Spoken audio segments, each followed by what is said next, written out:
rev up your engines. If your car has water leaking inside it, then today's your lucky day, because I'm going to show you how to find where the leak is coming from and how to fix it. Now, water leaks come from about 4 main places in cars. The first one is, if it only happens when you turn the AC on, that means your AC evaporator is clogged up, the water's building up and spilling inside the car. So, get your car up in the air and stick a jack stand under there so you don't get crushed. Then crawl under the car and look for the drain hose. Now, it's a black rubber hose that in many cases you can see from the bottom, but in this case this power steering is in the way, so we'll get to it from the top. And we'll go inside the hood. Here's the fire one. We go down here. Here's the AC drain hose. There's the end of it here. Something inside gets clogged up. All you have to do is put a garden hose over this little hole. And in this case, the garden hose is a little bit too big, so I get another hose that I can stick the garden hose in, and then stick the other end of this hose on the drain hose to clean it out. The other end of this hose just slips right over the drain hose. And if you want a tight fit, you can put a little duct tape on it so that it's really tight and it doesn't leak. Then you just give the hose a bunch of quick bursts.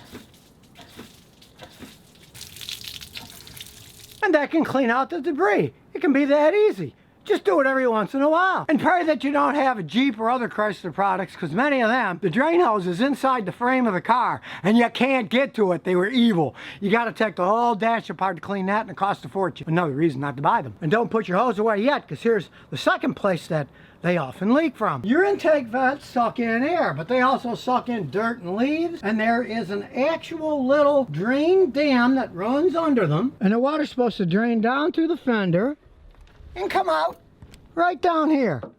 As you can see here, there's some of the dirty little needles from the trees that fall out. They're trying to make their way through. You got to make sure that this drain is clean and not clogged up with stuff. Mine is getting clogged up with stuff. So you get your hose again and squirt it off. Clean all the crud out. And if it's really bad like this, you might have to get an ice pick or get an old coat hanger, take it apart and poke it up there to get all the crud out. Because if these drains get clogged up, then the little drain areas that they go through, the little gutters, will back up and water will come dripping inside the car. And the same thing holds true for the inside of your doors. Look at this. The inside of the doors. They have little drain holes in it too. Here's the drain hole. You need to clean these out every once in a while, because none of these seals on the windows are perfect. They're not made to be.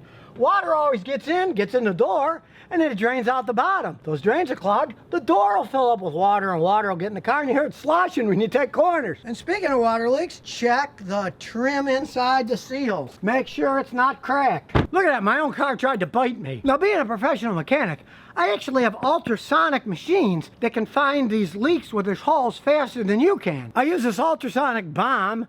You turn it on, you're not going to hear anything, but it makes an ultrasonic sound, and you throw it in the car.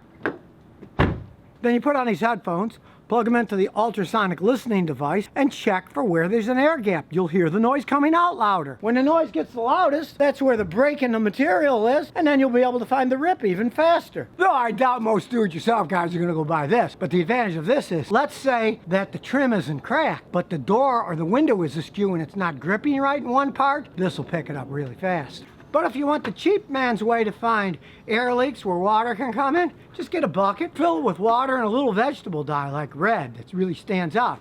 Then when you pour it all over, on the inside where you see red dye coming in, you know that's where the leak's coming from. Now the fourth and last one I'm talking about today where leaks commonly come from, our sunroof's leaking. Now it might sound a little crazy, but all sunroofs leak to some extent. The seals on here aren't perfect seals. There's little drains inside the sunroof that take the little bit of excess water that get in and drain them out on the bottom of the car. When you look inside the sunroof, look right here. There's a drain hole, that big circle. Now some cars have as many as 4 drain holes in their sunroof. Find out how many yours has and clean them every once in a while. You can squirt a little hose in there to clean them. Sometimes I used a little compressed air. You just want to make sure it's clean, because you're always getting water inside that drain pan inside it. That top seal isn't perfect. And if those little holes clog up, then it'll start dripping in the top and get all over the place. Now I have to clean my wife's all the time because I park it under this beautiful Chinese arbor vitae tree, which puts a lot of stuff out. So I'm always cleaning that so she doesn't get wet. It's a little more labor intensive, yes, but being in hot, humid Texas, that shade